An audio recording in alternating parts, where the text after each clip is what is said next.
We are honored to have Brigadier Rajiv Williams as our esteemed resource person for today's webinar. It is a privilege to introduce him to the CMAI community. Brigadier Williams is a postgraduate in international relationships from Madras University. He's been a member of several strategic security-related institutions and think tanks. He served in the military for 33 years, including nearly 2 decades in Jammu and Kashmir. After retiring in 2005, he joined Jindal Steel as Group Head of CSR and Sustainability post-retirement. He has represented Indian CSR fraternity on global platforms like the United Nations and the Danish Institute of Human Rights, UK. He has been the convener of the UNGC Human Rights Committee, creating the India's CEO Forum on Business and Human Rights. He has written various articles and he has authored many books, including The Long Road to Siachen and recently The Valor and Values Aligning Military Experience to CSR. During his tenure, he's been awarded with a lot of awards and recognitions. He was awarded the Youth Seva Medal. He's received the Asia Pacific Leadership Award. He's been in the top 100 most impactful global CSR leaders award, and he received the Mahatma Award for CSR. We are privileged to have you, sir, here, and we look forward to your insights on unlocking CSR opportunities for mission hospitals. Thank you so much. Rajiv, Joy, Nathan. Thank you for this tall, resume that you read out. It took a long time, but thank you very much, Abhijit, Priya, for inviting me to speak on a topic which is close to my heart, the corporate social responsibility. And today, when we are speaking to the mission hospitals, it's a question of the heart. It's a question of the heart and connecting with the dots that are required from the corporate sector, about which I've made a brief presentation, and I will share that with you in a bit. But the tall and short is that the landscape of CSR has changed over the years. Changed over the years because it has become a mandatory requirement with the 2% of investment that has to be done of the profits that you make over the last 3 years. And that's a big amount if you're talking about the large corporates. But then also, they've got their own priorities, they've got their own focus areas, they've got their own geographies on which they want to really take on. And that's something which I will share with you in my presentation. And I would also like to share with you the fact that the challenging environment also has come about with the competition that you're facing today. The economic power of the paying capacities of the individuals and the competition that in the cities, at least the tier 2 and tier 3 cities, many of these clients or these patients are opting for other hospitals. So there is a commitment which you, in any case, over the years have been working towards, of praising the name of our Lord and Savior Jesus Christ through his works, through your efforts.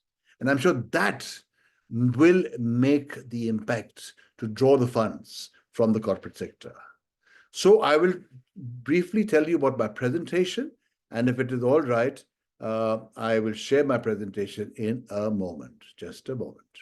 So unlocking CSR opportunities, strategies to empower the mission hospitals is the topic of the day.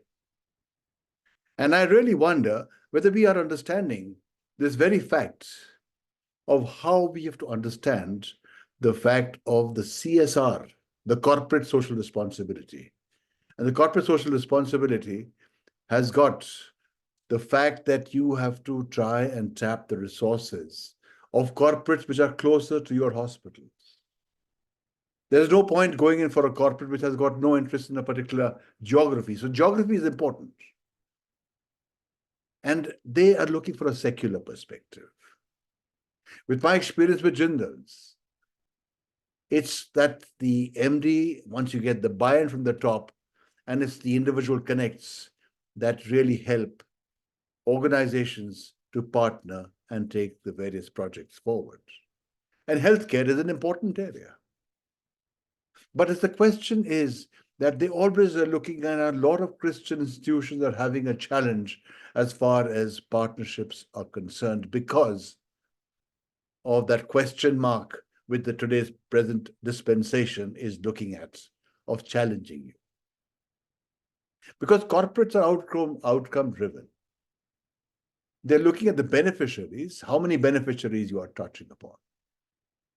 How many organizations are you trying to actually help by making sure that the proposal and the budget that you have is outcome driven.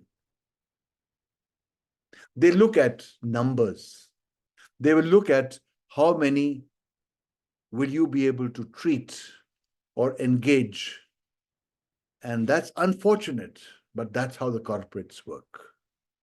So when you make a proposal, which I'll be talking about subsequently, you have to keep these things in mind as to how you're going to present your outcome in this particular area of your presentation. So I'm going to be touching upon these 4 aspects which I was asked to: the current CSR funding landscape in healthcare, the key evaluation criteria for healthcare projects. Since I was with Jindal for 17 long years before exiting in 2023, I have a lot of experience to share with you very briefly on the various projects and success stories. And mind you, that is the time when CSR had just started off in India. And that's the time when the National Voluntary Guidelines were prepared. The Companies Act 2013 came into being, which became effective from April 2014. And all the discussions which took place, fortunately, I was part of it. And that's what I think makes me more focused on corporate social responsibility and issues relating to sustainable practices for corporates and for partnerships. Now, what is the process? The process that a corporate follows is basically first is the baseline survey. What is the need? Need assessment. If it is to do with a particular disease, then what is the number in that incidence of that disease in that particular geography? And they are very, selfish, if I may so say, corporates are, because the first thing, and rightly so, is to have projects around their plant locations. If it is around Orissa, let's take, for example, if their plants are in Jajpur district or in Kandhamahal or wherever, then their focus is going to be in those particular districts. And then they go along the supply chains and see what other projects they can work on. So they want to see if they want to eradicate malaria, for example, or they want to eradicate eye issues, or if they want to eradicate tuberculosis or whatever. Then they try and work towards that particular incidence of the disease. And you've got to be focused on that when you put up your project proposal. And you make your project design accordingly. Because there are many corporates which are more bureaucratic than the bureaucracy themselves. The larger ones. Tatas, for example, I'm telling you right now. They're very bureaucratic. Jindals, JSW, yes. But JSL looks at the points because it's not a question of scale. It's a question of quality versus quantity. So the project design that you prepare for, firstly about the incidents and how many incidents are there in that particular geography and what is the timeline that you're looking at. At the end of 5 years, you should be able to eradicate, let's take disease A from this particular area. With reporting standards, of course, making sure that the deliverable outcomes are in consonance with your project proposal and the reporting that you are doing is accurate. Because today the corporates have their own CSR teams in the different locations. We're going to be monitoring, we're going to be evaluating, we're also going to be partnering with them. And I would say that, at least from Jindal's standpoint, I can say that it's an equal partnership. It's a partnership model, not the funder-funded partnership. You get the difference. If there is a organization which feels that I've given you the funds and you better listen to me, then I think that's the wrong thing to do. And you've got to be cautious whom to approach, therefore. It's the question is that symbiotic relationship between the funder and the funded. So when you have that kind of relationship, you must speak. You must come up with various problems that you're being faced with, of achieving those outcomes in the timeline of 3 months, 6 months, etc. Because the Corporate Social Responsibility Committee, which is part of the board, is accountable to the Ministry of Corporate Affairs. And today, everything has to be reported periodically. And if you have not been able to achieve your targets, there are questions. Therefore, you have got to be honest. Of course, you don't have to be dishonest of the fact that, yes, I have achieved it. On the ground, it is quite different. That's the reporting standards that they have to really work on. So the highlights is that there's a shift of foci from the corporate responsibility, the how and the what. We need to change an approach from an exclusive capitalistic to collective coordination. There is importance of partnerships. You can't do it by yourselves. So there are a number of projects that we are working towards in a corporate social responsibility domain. And one of them is healthcare. So when we talk about the earlier stand, which people more for a philanthropic standpoint was a charity, welfare, philanthropy orientation. The CWP model. Unfortunately, there was just a question of a checkbook philanthropy, that I have constructed a hospital, I've given you so much of money that is required for your activities that you are wanting, and then there is no connect. The connect was lost, besides, of course, the likes of Tatas, who had the solid connect in the Tata Nagar establishment and the ownership, because of partnerships with the municipal corporation, with the partnership of the state. That is important. But the system of a checkbook philanthropy is gone. Today, it's a question of connecting with communities. And through partnerships in this domain of healthcare is where you come into being, because you are deployed the remotest to the remote areas. And you've got to sensitize the corporates that here is something which needs to be done for this particular geography, where your plants are, where your mining operations are going on, where your ports are located, where your supply chain is managed. There are these villages who lack the government support. And therefore, you have to really make a pitch for your healthcare projects. Nutrition in agriculture, human rights is an important issue because it's the rights of community. And today, as a corporate, when I realize that, the markets in Europe, the markets in the Far East, or the markets in Europe or USA are looking for what are you doing on the issue of human rights? What are you doing in the issue of carbon mitigation strategies? What are you doing as far as making livelihood an option for a healthy environment? So there is a lot of stress which they are looking at the reports that you are giving for your markets in these geographies that I've stated. Otherwise, they reject your products, including the larger ones. What has happened to some of these examples that I can share with you in the corporate social responsibility world? The largest FDI that was there in India was in Orissa.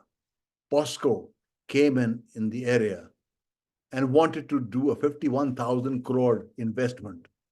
10 years they worked on. Healthcare was one of the major areas. They did not make a dent. They had to move out back to Korea. So there is now more sensitization. They are saying that here is the opportunity because people are looking at what you are doing to make the environment more sustainable. So align with corporate CSR strategy. If it is healthcare is their strategy, then what are the stick marks? As I mentioned to you, if you've already done your survey, if you've already done your homework, and here is this geography of, let's take in Chhattisgarh or in Padar area, that how I can impact the communities. aligning it with the corporate CSR strategy, then you can make your proposals and accordingly make your budget in your proposals with very clear outcomes defined in your project proposal. And as I mentioned to you, it is in the vicinity of the plant locations. That is priority one. That is for more importantly for the manufacturing and the extractive industry. The plants, I'm not talking about the manufacturing and extractive, which are the larger heavy industries, power, steel, coal, extractive mining. Unlike the service industry, which has got pan-India. But there, again, some of the big platforms are there, like the IT sector, the health sector, which have got big budgets. Infosys, for example, has got a very big budget. But there are many other medium and small scale industries who have to do corporate social responsibility, who have to invest into CSR domain because they're making profits more than 5 CR. Those also need to be targeted. The foundries, let's take Jagadri, for example. They've got this mission hospital, which is almost gone now, of course. You have the challenges there. But similar, smaller hospitals, if you've got those foundries, you've got these small industries, tap them. They don't know where to invest their money. I'm being very truthful. It's a mandatory requirement. The Ministry of Corporate Affairs is watching you, even for the MSME, if they've got the profits more than 5 CR, even if it means a couple of lakhs, it will help you. So we are forgetting this medium and small scale industry hugely. We're looking at the bigger corporates. And the bigger corporates have got their own, dynamics of partnerships. And also partner with the local government. The local self-government, the corporates are also partnering with them. But the implementation or extension of their projects are the smaller hospitals, are the hospitals in the interior. And that's why partnerships are critical in today's landscape of CSR.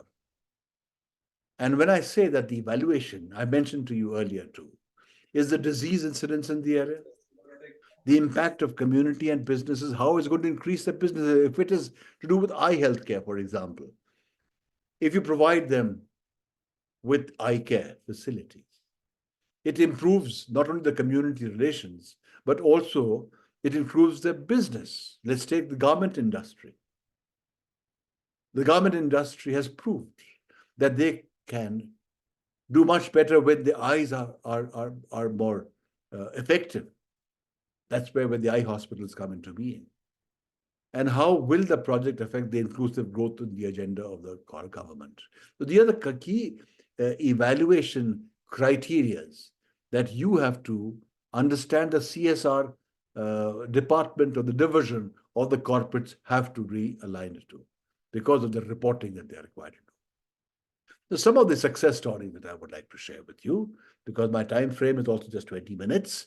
And therefore, I would just like to share with you that in Jindal, that's the only corporate that I worked for 17 years after leaving the army, was to do with the differently abled.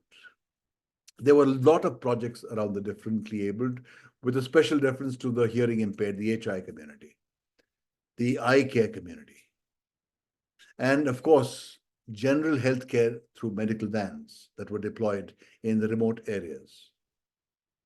And obviously, when you're deploying these, you're also giving them referrals to your hospitals. You're giving them referrals to the government PHCs, who may be in collaboration with your hospital. And like this, we also got, I remember initially, from Padar, we got some doctors who came and did a camp in Jajpur and Orissa, miles away, and picked up those patients and took them to Padar for the surgery. And many of them, even today, after so many years, still remain connected with me. Having left the Jindal for some time, they still remain connected with me. And you know what happens with that? It is that relationship that you have developed. It's a simple thing. And I can give you a story in the army too. It's again like a corporate social responsibility, the army social responsibility. Equal.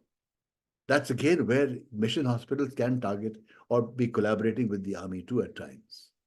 Now, I'll give you an example of in Dras in Kargil sector, soon after the Kargil war, when I was commanding the brigade over there. There was a little girl who was very badly burned since childhood and looked quite awkward and ugly. When I met and I said, "Ki, why hasn't she been treated?" Yes, Srinagar le gaye the, etc. But there was uh, no benefit from taking her so many years. It was a very small gesture that, we flew her down to Chandigarh, we flew her down to the army hospital, and 6 months surgery, plastic surgery, whatever was done. She came back, transformed, changed, completely changed young girl, changed the entire landscape of the entire community. And that was the army social responsibility. And that's why I've also written a book recently launched that is to do with the valor and values, military experiences aligned to CSR. So when I came to the corporate sector, I said, similarly, the corporates need to take on these roles. So that's why we got these doctors from Padar, and they did this beautiful surgery. And similarly, we did with another hospital for eye care. I'm forgetting the name of the hospital near Sadol in Orissa, in Orissa itself. No, I'm sorry, I'm just forgetting the name. It was close to Karaput anyway. So they came, they did the eye camp, they took the patients there. In fact, they also had a collaboration with another eye hospital, Kalinga Eye Hospital. And there are these success stories which can continue, and they're continuing now also. Of course, the Mission Hospital has probably they're not participating in this surgeries that are now taking place, but there is opportunities like that. It also depends on the individuals who are there, but try and pitch, and I'm sure you will get. Some of the other pictorial, other presentations, the CSR practices like infrastructure and community development. There's a water, huge project on water that we did. That also is to do with health. It's related to your health. And same thing with the vans that I talked to you about. Again, in the remote areas of Orissa, we've got this Sahaj sanitary napkins making unit, etc. Producer companies where we've got the self-help groups who are doing a lot of work around various other activities. So I'm just giving you a flavor of various activities. So health is one of them, important area, X budget, but there are many others, like you are seeing these pictures. And so this all is included in the CSR domain. We've got the agriculture project, the major agriculture project that we've got. That has also to do with nutrition, it's to do with healthcare in many ways. You can transform it in any way. You've got solar projects with solar water pumps, and that is again helping hugely as far as our CSR domain is concerned. The waste management, again, disposal of waste or making from waste to wealth, and many other, but that is all to do with collaborations. So I link it up. Why I'm exposing you is there are not only some areas that you're looking at, just eye care or just the healthcare, but these issues also you could think of adding on in your project proposal, how you're going to be impacting it. That makes it sensible. It's a holistic approach to healthcare. And maybe that you can think about it. That's what takes me to human rights. Because it's the right of communities to have good healthcare. And I was fortunate to have been part of the CEO forum, which initially was spoken. Mr. Narayana Murthy was the chair. I was the convener. And we did a lot of work on the UN guiding principles of protect, respect, remedy, which I'll not tell you too much about right now because it may be beyond the scope. But it's the second pillar of respecting the community is the responsibility of the corporates. The first being the responsibility of the state, and finding solutions is the third pillar of remedy. So here again, there is lots of scope on the human rights aspect also how we can take on. And obviously, the best practices are when you sensitize your own communities, your own employees, because everybody says it's X amount is being spent. It's a spend. They don't realize an investment for a corporate in healthcare, in community mobilization, and community projects that will empower the local communities and provide the requisite timely support to those in need. And make sure that all that is aligned to the vision of the corporate. Because these many practices are under these four things, and therefore you have to have employee volunteering. You have employee volunteering who will go to your projects, including health projects, of seeing how things can be helped out. So to conclude, I just want to bring out this fact is you identify the gaps and write appropriate project proposal with adequate data. And the baseline is important. The baseline survey that you have made and pitched to a corporate, you are likely to get the project proposal through. Let the budgets also remember that what you're doing, admin should be the minimum. It overcharges, of course, in different areas that you can do, but mainly to the community that your investments are taking place. Therefore, the project proposal, the budgets must cater to that. Admin costs should be as low as possible. And how would that impact the Sustainable Development Goals of 3, that is healthcare and well-being? And also the fact is on collaborations is SDG 17. So collaboration, partnerships is the only way that we can move forward. Partnership with corporates, partnership with implementing agencies like the mission hospitals, partnership with the government. For scale, it is only the partnership with the government, be it corporate or be with the implementing agency. You've got to partner with the government to scale forward. And the challenges that you can expect in today's environment, especially, because very few mission hospitals would be CGHS certified or having the collaboration of CGHS or ECHS, Ayushman, that Bharat scheme, all that is the PSUs, the government bodies, are going into those hospitals where they've got these linkages. But the delay in getting the money makes it difficult for the mission hospitals to be part of all those schemes. I can't quite understand. So with that, I come to the end of my presentation, and I hope I've taken only 3-4 minutes beyond my 20 given to me. And I'll be happy to take on the questions later. Thank you very much, and God bless you all, and I'm sure things will come out really cool. Yes. Thank you so much, Brigadier Williams, for the insight from the corporate sector. I think you have really unlocked CSR for us and so much of knowledge that you have been able to share. I'm sure all our participants have a lot of questions for you. Request all the participants to put your questions in the chat box. We'll take it after next presentation. Now, to introduce our second speaker, I would like to invite Dr. Sandeep Kumar. Thank you, Abhijit. This is my pleasure to introduce Mr. Amit Kumar. Mr. Amit Kumar has a working on the 2 specialist areas, resource mobilization and communication strategy, for more than 26 years.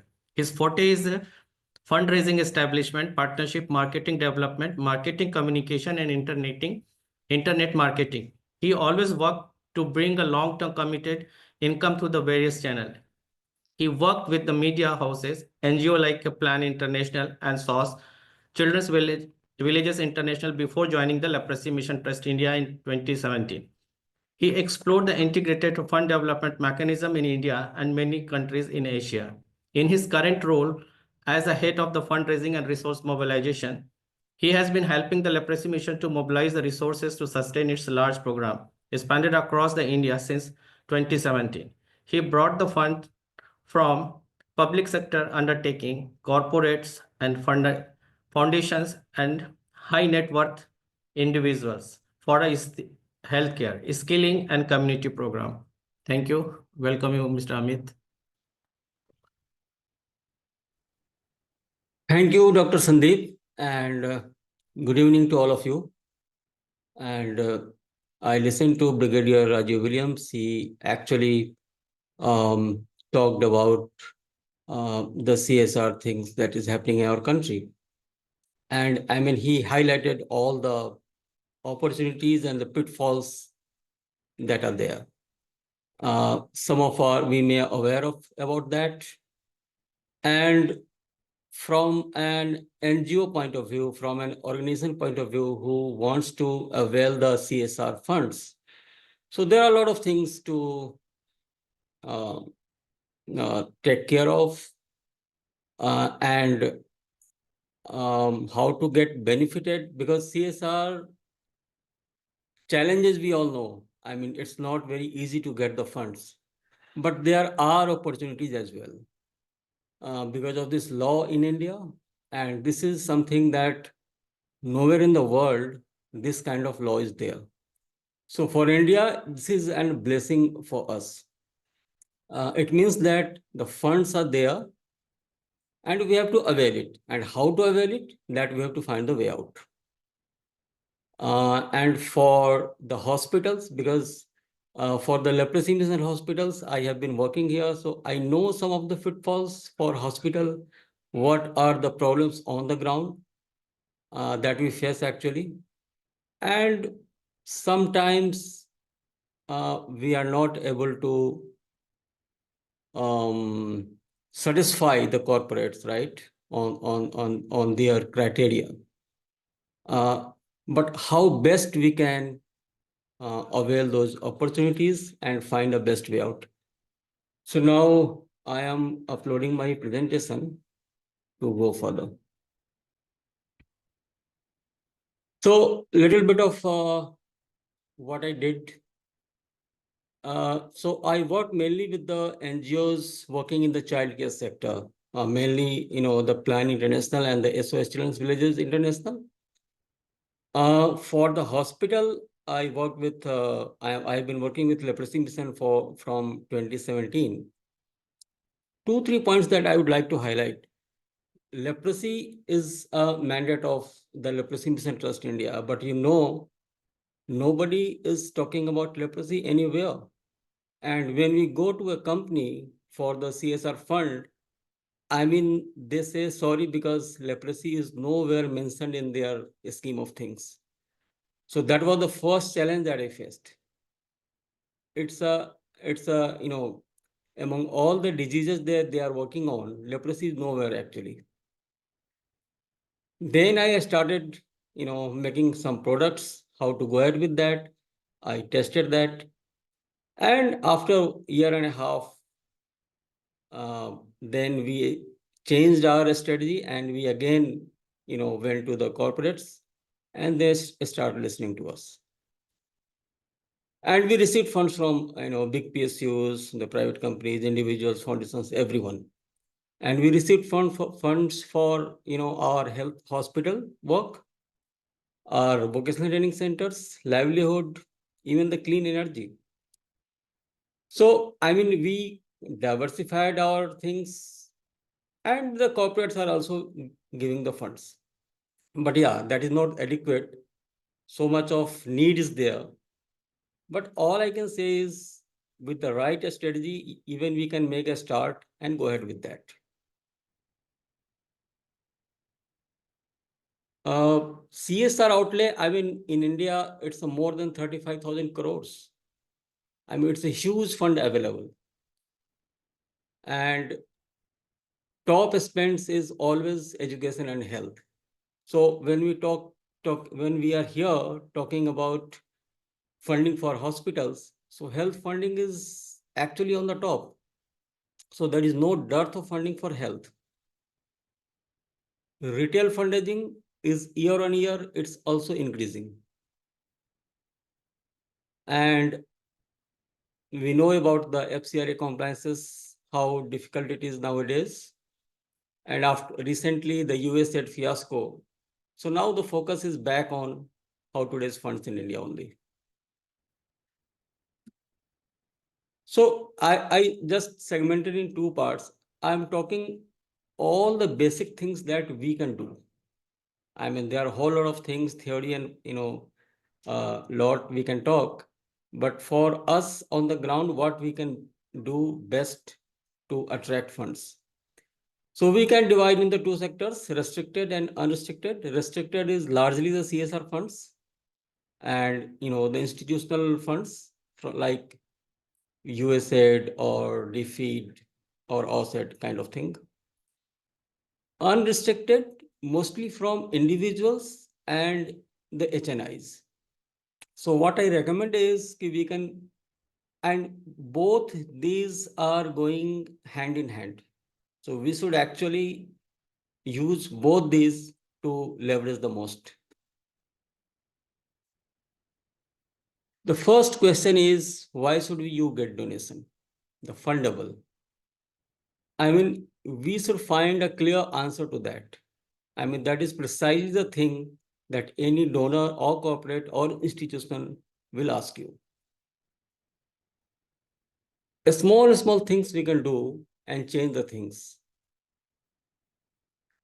Three things are very important. We should have a plan, what we actually want to do. All your outputs and the outcomes, that would be very clearly defined, and the theory of change for what we are working. Compliance. In India, compliance is something, if you go to a funder, you get a checklist. And all those checks are, clearly ticked before you get a fund. So your compliance should be really, really strong. There should be no any blacklisting or negative things over there. I mean, that is the first step. And then you go to the next step for further conversation. And the findable. So what makes you unique? What are your niche area? Your marketing communication. That should be really, the programmatic communication, doesn't hold here. So we need to find out how we are communicating not only to a funder, but in general. So that will create our profile. Everyone should have a website. It's a working website, and all the information should be there. And of course, we should leverage social media as well. How can we start? We should start with small. I mean, when you go on the internet and when you listen to any conference and all the CSR budgets, I mean, it's a 35,000 and 40,000 crores, but where are those funds for us? So that is the question. So we should really start with small things, make our basics right. A dedicated team who do only fundraising. What I found in my experience, people believe that the team who is in accounts or in the human resource or somewhere else, they can double it as a fundraisers. And here we do a mistake. We should have a dedicated team, a few people who do only fundraising, then only it can work. Define your USP. Find your strong point that can be sold to a corporate. Remember, when there are thousands of corporates are out there are hundreds of NGOs out there. So, I mean, would say the competition is very high. So your proposals would be picked up only when your USP is strong or being aligned with, their vision.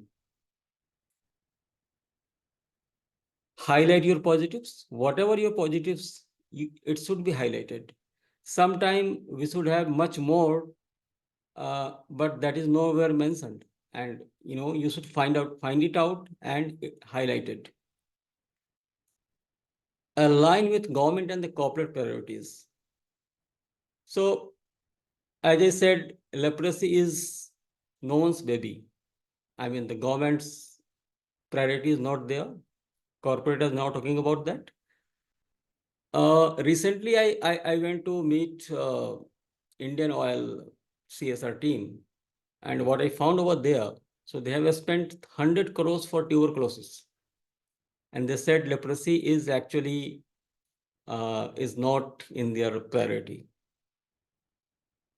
So it's happening. So we should find out if something is of really of utmost priority for the government and the corporates. If we have that, so we can really align with that. The government has aspirational district program. Find out if your hospital is in that district. So when you go to a PSU, the one checklist is checked. There is another one, aspirational blocks, that you have to find out.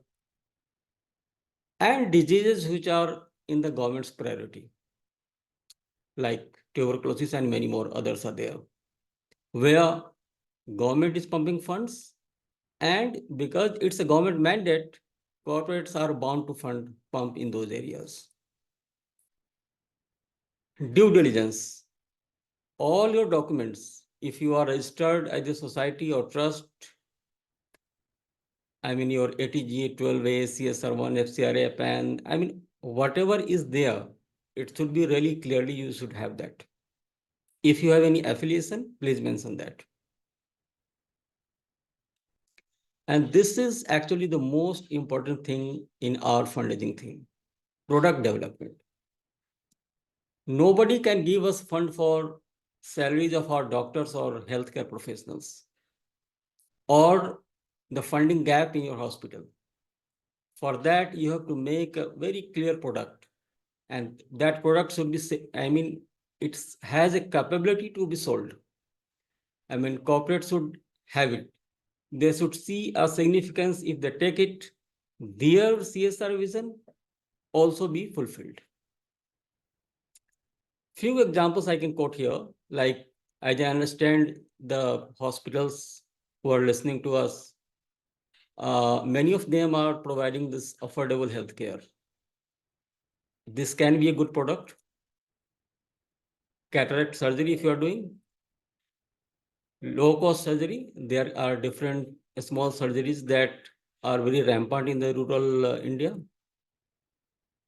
Tuberculosis. If you are doing any community specific interventions, for example, there are geography specific diseases like Japanese encephalitis, malaria, kalajar, something like that. Medical camp, a lot of corporates go for that. There are a lot of talk about mental health, and I know there are funds out there for this. And the disability management. So these are few examples. You have to find out what is your USP, or if you can create 2, 3, 4, products like this. Infrastructure anyway, but that can be clubbed with your, the USP product. Another thing is communication strategy. So cause in the front, what I mean is when we talk about, for example, I take example of leprosy mission. If I go to a corporate and if I start talking that I am from Leprosy Mission Trust India and talking about leprosy mission, actually it doesn't work. We have to keep leprosy as a cause in the front. What we are doing for leprosy. Leprosy Mission Trust India will come later. So it is the cause that will actually hold the ground. In which community you are working. Whatever positive stories, if a patient is there and you change his life or her life, please start documenting this. And believe me, these stories are, equally important for a big corporate as well as a small donor. Numbers. You should have very clear numbers. How many patients, how many households, you are impacting with your services. You should have a very clear deck. Your profile is made. Everything is clearly written over there. And you can tell, because when you go to a corporate, we find very less time. Sometimes it's 10 minutes, 5 minutes, 15 minutes. And we have to convince them with our story, with our, side of the story. Religious identity must not be there. I can understand because it's a Christian institutions. There is no harm telling them, but put it on the back burner. And nowadays, online reputation management. So, for example, if you go to a donor and you submit your proposal, so the CSR team and whoever is there scrutinizing that proposal, the easiest thing to do is search on the net about your organization.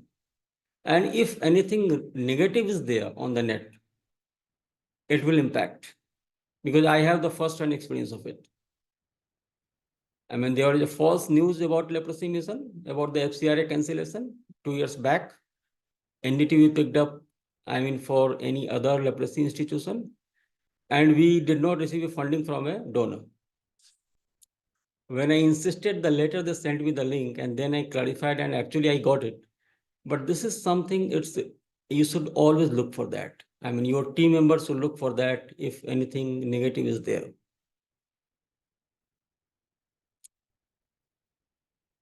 To whom we should approach? There are a whole lot of companies out there. Companies in the services sector, in the infrastructure, in the pharma. It's upon the fundraising team to decide. They should not distinguish between that we should go for this and that. You just go for it. Approach everyone. You don't know which one may click. Of course, the research should be there about the company, but don't think too much about it, and don't go after the big brands like the Reliance, ONGC, SDFC, ICICI. No, there are other hundreds of companies out there. They have good money. They are also looking for a good partner to implement the projects. Your contact details, anyone can find it very easily on your website or social media handles, wherever. I found a lot of hospitals, if you ring the number mentioned on the website, it doesn't work. That should not be there actually. It's a very consistent approach. It's not about one day thing. You should speak and send proposals, most often on daily basis. It will take time when you get the first conversion. It's after the first conversion, you have enough kind of data and experience to leverage on further. And the 10 commandments, this is my most favorite slide. So I'm just summing it up. 10 things that you should do. Appoint a dedicated person. That is the most important thing. Your compliances should be really good.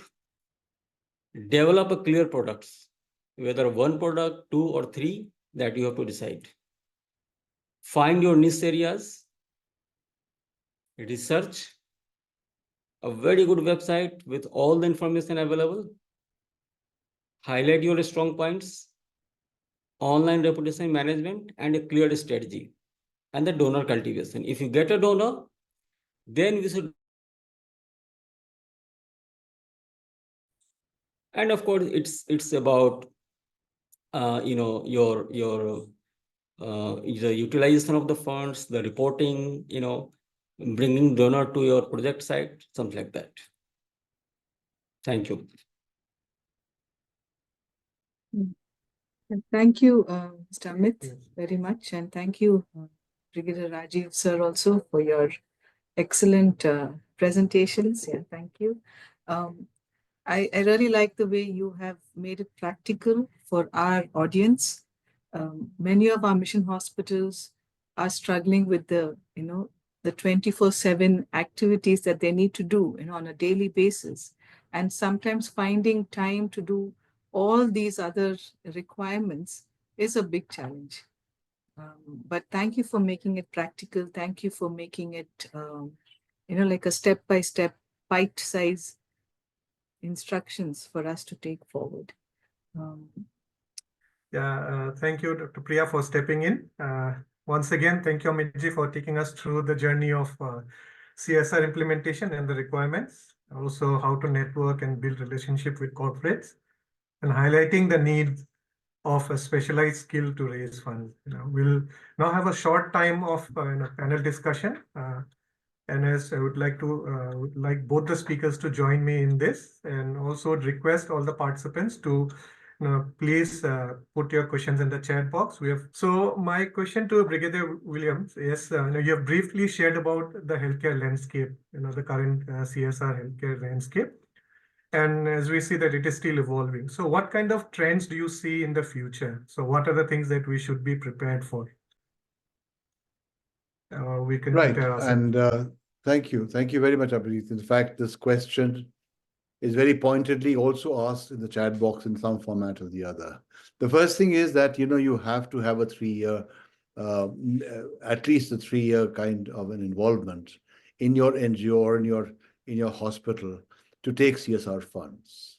And you've got to have a CSR 1, form number 1, which should be actually registered in the Ministry of Corporate Affairs website. So the question had been put up.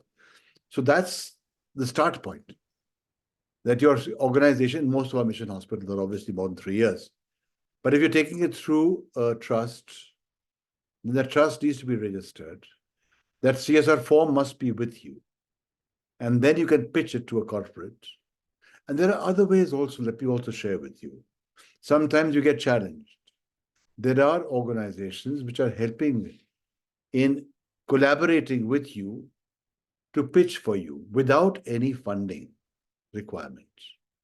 Maybe you can actually pitch it through them also. So that's one piece that I thought I must share with you. The second thing is that when you make your proposals, make it very specific.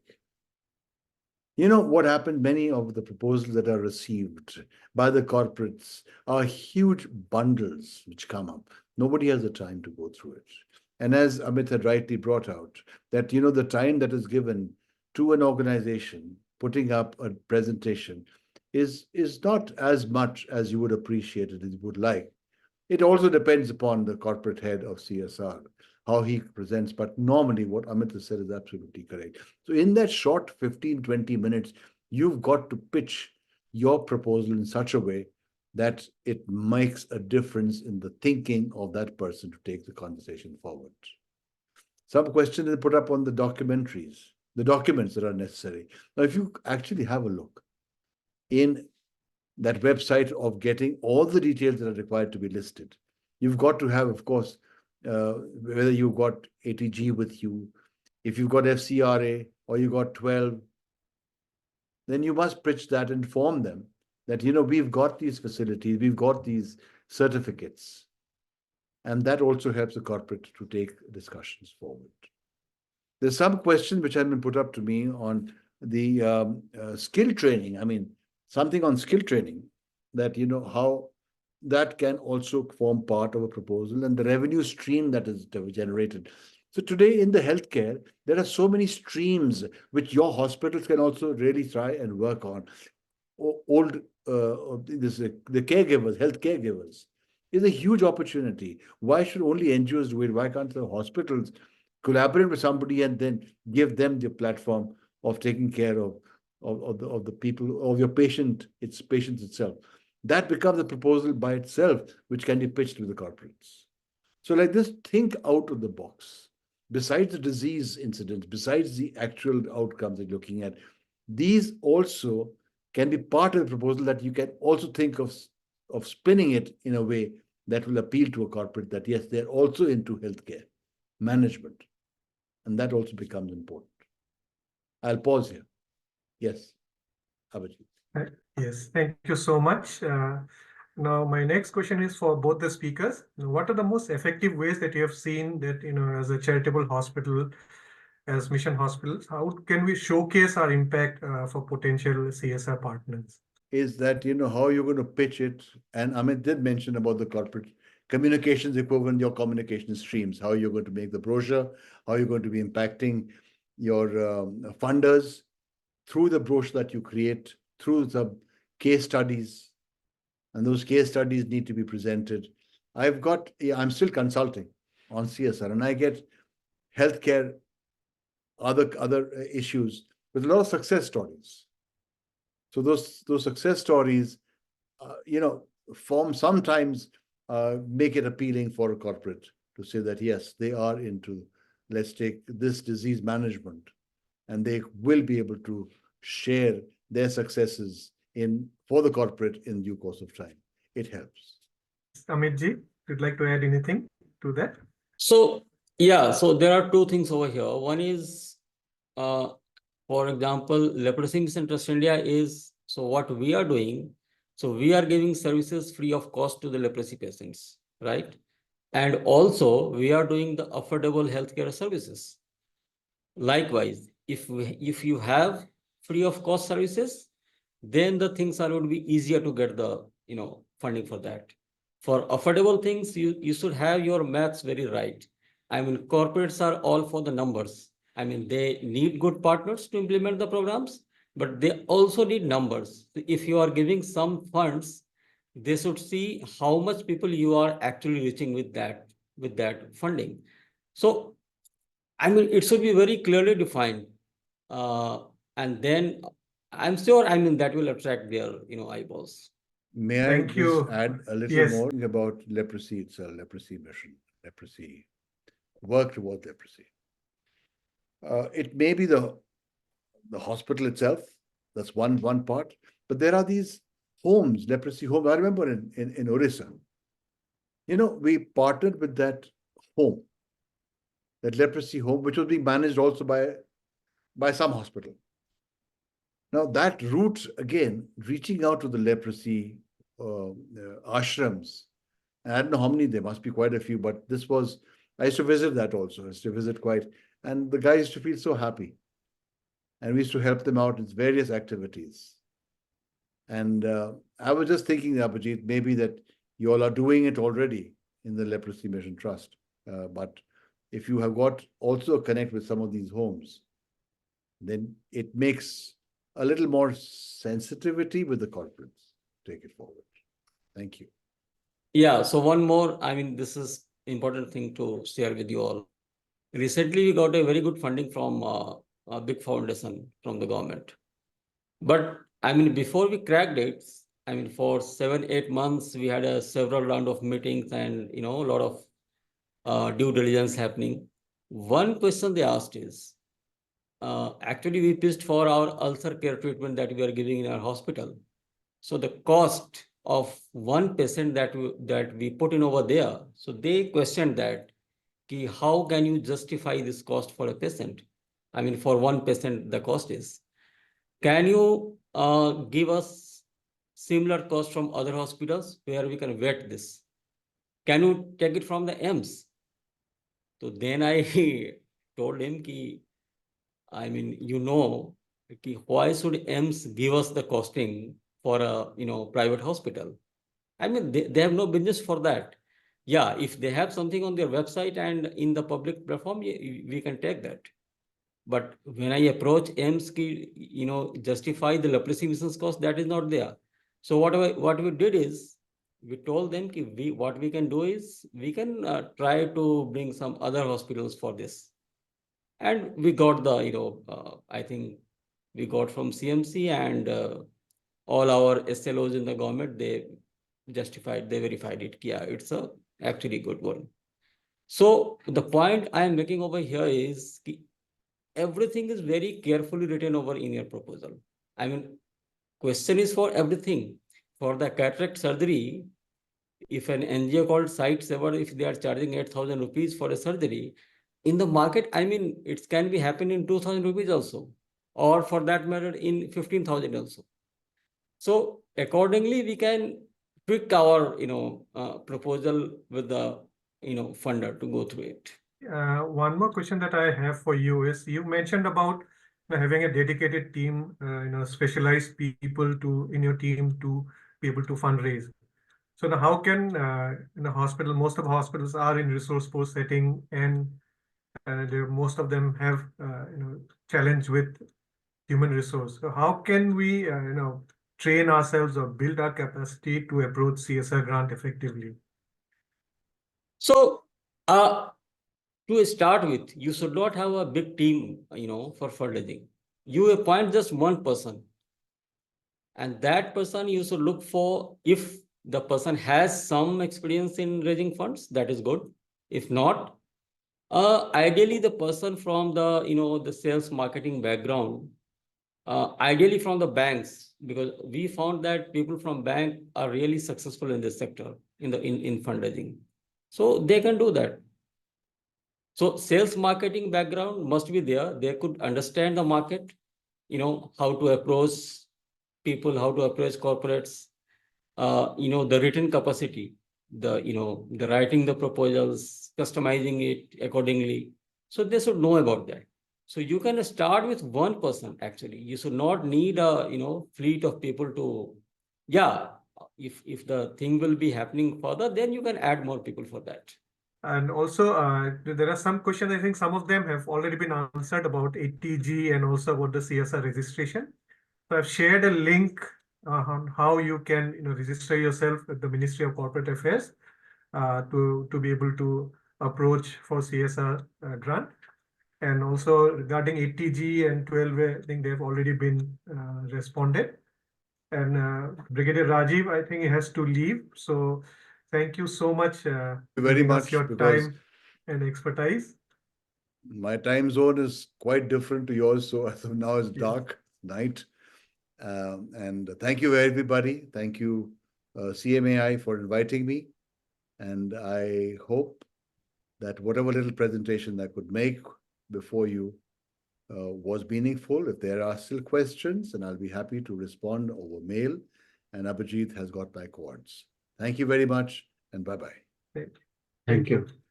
Yeah, we do have Amit ji with us, so we'll not leave you so soon, Amit ji. You're a good resource that we were able to get today.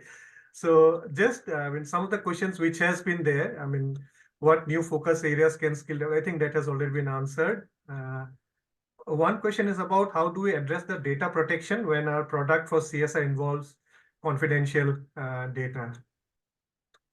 See, you can't do anything about that. And when you are going for a fund, so that is a public fund, right? So you are also open for a public scrutiny for that. So you don't think much about data. You are submitting the data to a corporate. Usually they don't do anything about that. And when you need fund, you have to provide each and everything. For example, if you are getting funds for sponsoring a patient, we have to share everything about the patient, his name, telephone number, Aadhaar number, whatever is there in the record. So there is no mechanism where you can say you are protecting that data. Usually, they don't do any nasty thing about that. Thank you, Amit ji. So request any participant, if you would like to ask, you can unmute yourself and ask. The forum is now open for Q&A. Excuse me, sir, can I ask a question? Yes, please go. Yeah, this is Himanshu from Christian Hospital, Kaskan. So is it like throughout the year, is it some good time frame when we should be approaching the CSR organizations, like a time frame when they are committing most of their funding to the NGOs, or is it throughout the year? Yeah, so there is no time frame actually. So what happens is it's happening all through the year, and any funding beyond 20-50 lakhs, that require the permission from the board of the company. So there is a CSR board in the in the boardroom act made for 2-3 board members, and they decide on the proposal. So every 2-3 months they meet, and before that, when you submit your proposal today, so there are a whole lot of steps out there. Say, first the scrutiny, then they will finalize it. Then there are 2, 3, 4 rounds of discussion before it is actually presented to the board members. So it will take anyway 3-4 months. So you should not think about the time frame. Actually, only thing is that the financial year. But again, for the April 2025, a lot of companies have already decided their CSR commitments. So you should simply go and approach them. Thank you, Amit ji. I think so. There is no seasonal variance. You can just go and ask anytime. Yes, sir. Amit sir, may I know how to do CSR registration? Would you please explain that? I think Avijit ji has already sent you a link. It's on the Ministry of Corporate Affairs website. So it's an online thing, and you can do it easily on the MCA site. Yeah. Ask your finance persons. They have to put your PAN number and all those things, and they can register and get it done. Thank you, sir. Yeah, so I'll just share that. I've already shared it, but you can just see there are 4 steps that you can perform. One is to register with the digital signature, with the authorized signatory with the Ministry of Corporate Affairs. And then you have, like Brigadier Williams was saying about, speaking about CSR1. So this is what you need to fill. So I've shared the link. I'll share the link again. If you follow these steps, it's all the steps are written very clearly. This is something which was produced by CMAI long time ago, somewhere I think around the beginning of the COVID lockdown. And then they will do the verification of CSR1, and then you get the registration. So these are the 4 steps which happen, and for each step, what are the things that you need to do? So I'll share the link again. So you'll be, at least you'll be able to follow the steps and do what is necessary. Just one clarification, Mr. Abhijit, excuse me. So they've asked, I understand 12A and ATG, but is it mandatory or is it just an added benefit? For ATG and 12A certificates, is it an added benefit or is it mandatory for getting CSR funds? usually they consider when you have both these documents, right? Yeah. They won't tell you about that. Yeah. But in their checklist, that is there, because that confirms that 12A, so you are an NGO working there, and ATG for the tax benefits. So even the PSU or the corporate, they need the ATG certificate. Now it is called 10BE. So after 1 year, you have to give them from the income tax. So actually, they won't tell you that this is the reason, but you should have it. Yeah. Because we found out during the COVID time, that 12A was suddenly asked as compulsory, as mandatory. Otherwise it was not like that before. Even the CSR1 form, so that is valid for 3 years only. So every 3 years you have to again reapply and confirm it. But I think that's the easiest part. Once you have the ATG or 12A, CSR1 does not have any difficulty to get in.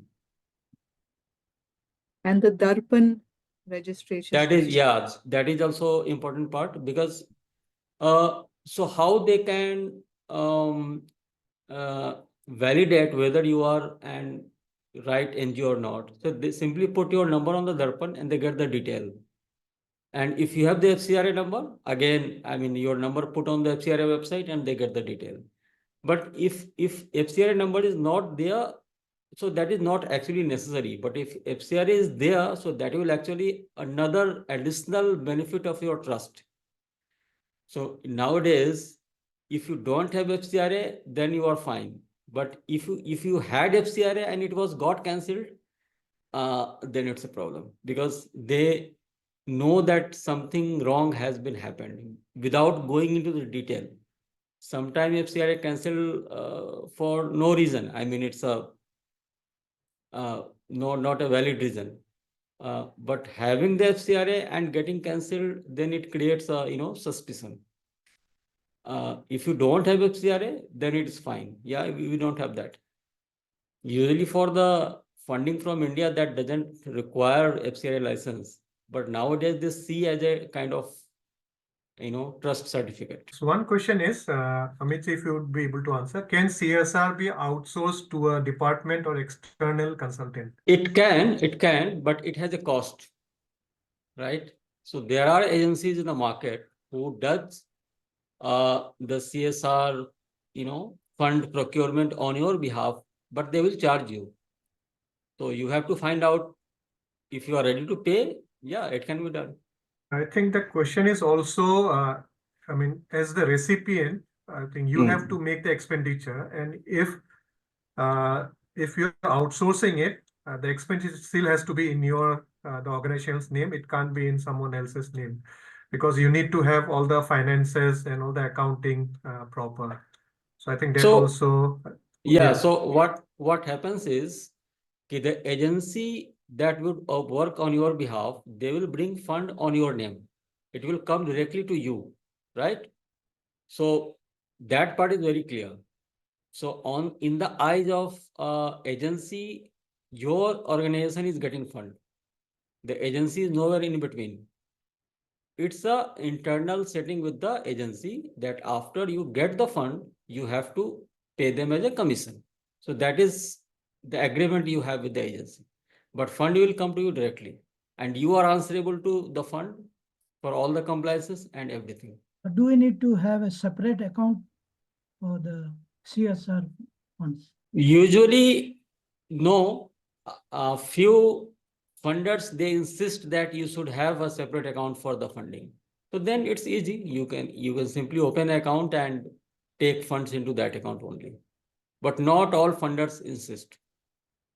But yes, even if you get funds in your common account, somewhere you have to distinguish. For example, if you are using a software, the accounting software, so you make a cost center for that. So when the utilization certificate issued to the funder, the auditor can easily, distinguish the funds. I mean, your fund trail should be established very clearly. And also, in case the fund that you've received is a foreign fund, then you'll have to create another utilization account, and you can activate that and make the expenditure through that. Is it right, Mr. Amit? Yeah, well, FCRA has, of course, they have different rules. So before we close today's session, thank you so much, Amit ji, for sharing your expertise with us and also patiently responding to all the queries of our participants.